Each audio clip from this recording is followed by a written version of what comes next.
और सुनने वाले दोस्त अहबाबों को ज़िद्दी बाबा चैनल में खुश आमदीद कहते हैं और मैं हूं आपका ज़िद्दी बाबा। नाजरीन, आज आपकी खिदमत में रात को लड़की हासिल करने का मुजर्रब तरीन अमल लाया हूँ, जो कि आजमुदा तरीन अमल है।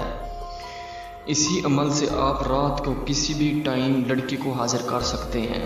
नाजरीन, बिना ही टाइम ज़ाया किए चलते हैं अपने अमल की तरफ। नाजरीन, ये एक मंतर है जो कि इसकी तादाद आपने 5000 मरतबा पढ़नी है, जो मैं आपको पढ़ के सुनाता हूँ। मन अमन समन, हाजिर अहाजर, मन आजा आजा आजा मन।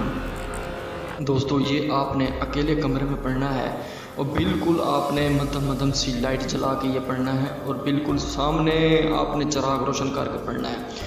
ये पढ़ के आपने सो जाना। रात को 1 बजे 2 बजे के दरमियान एक खूबसूरत लड़की आएगी जो कि आपके साथ हम बिस्तरी की शौकीन यानी कि शौक़ रखेगी। उससे आप हम बिस्तरी करें, जायज़ नाजायज़ काम भी कर सकते हैं इससे। अगर ये आप अमल नहीं कर सकते मुझसे भी करवा सकते हैं। ये बहुत ही ज़बरदस्त अमल है। ये बंगाल का मंतर है, बंगाल का मंतर दोस्तों। बंगाल का मंतर आम मंतर नहीं होता दोस्तों।